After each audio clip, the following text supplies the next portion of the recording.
L'heure de votre chronique judiciaire sur Radio J et nous retrouvons comme tous les matins Michel Zerbi. Bonjour Michel. Bonjour Ilana.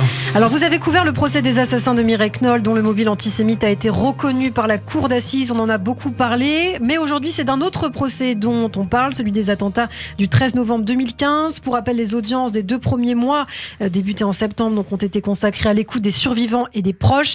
Nous avons également entendu mercredi l'ancien président François Hollande. Et c'est l'occasion ce matin avec vous, Michel, de parler de ce procès qui reprend donc aujourd'hui, ce lundi 15 novembre. Vous le dites, Michel, notre pays est une cible du terrorisme djihadiste depuis 40 ans. Oui, Ilana, on peut prendre un peu de recul, si j'ose dire, historique de ces 40 dernières années. Nul doute que l'attentat du 13 novembre est le pire massacre qu'ait connu la France sur son sol depuis la Seconde Guerre mondiale. C'est un peu donc le 11 septembre français.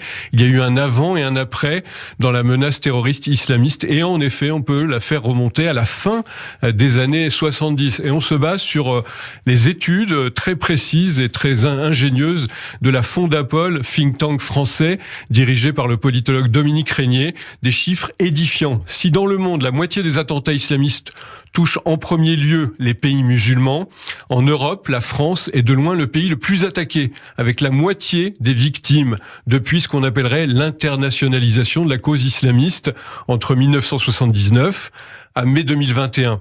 Avec 82 attentats islamistes commis sur son sol pour la période, la France compte au moins 330 morts. Alors vous l'avez rappelé tout à l'heure, la suite des attentats au Stade de France, les terrasses bien évidemment et le Bataclan, 137 personnes vont mourir en comptant les terroristes. À ces morts s'ajoute, et il faut le dire, celle de Guillaume Valette, c'est un rescapé du Bataclan, mais victime d'un grand stress post-traumatique qui mit fin à ses jours 2 ans plus tard. Et la deuxième attaque la plus meurtrière est celle du 14 juillet 2016 à Nice, lorsqu'un terroriste tunisien qui résidait en France a fauché en l'espace de 2 minutes des dizaines de personnes réunies donc à Nice et fit 87 morts.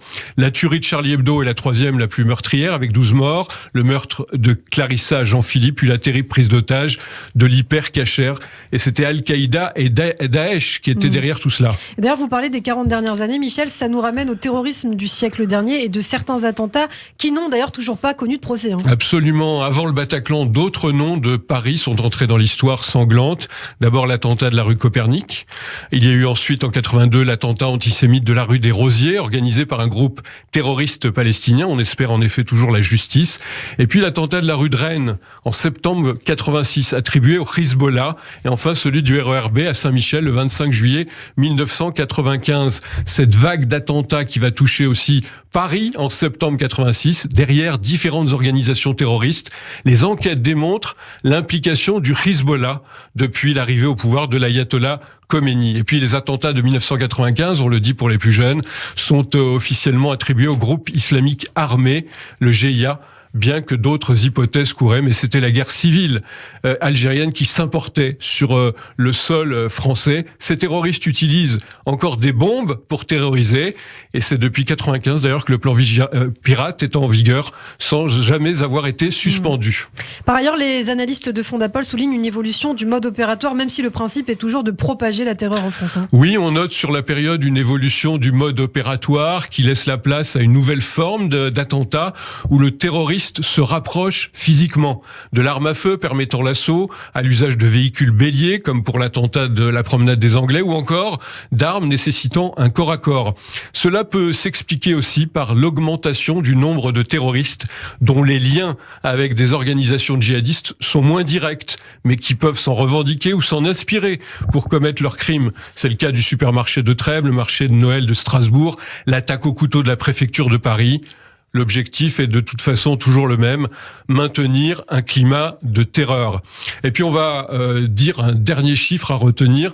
Les 2/3 des attentats islamistes sur le territoire français ont été perpétrés entre 2012 et mai 2021. Aussi, il faut bien le dire ce matin, la menace terroriste n'a jamais été aussi importante en France. Merci beaucoup Michel Zerbi pour toutes ces précisions. On vous retrouve demain sur Radio J.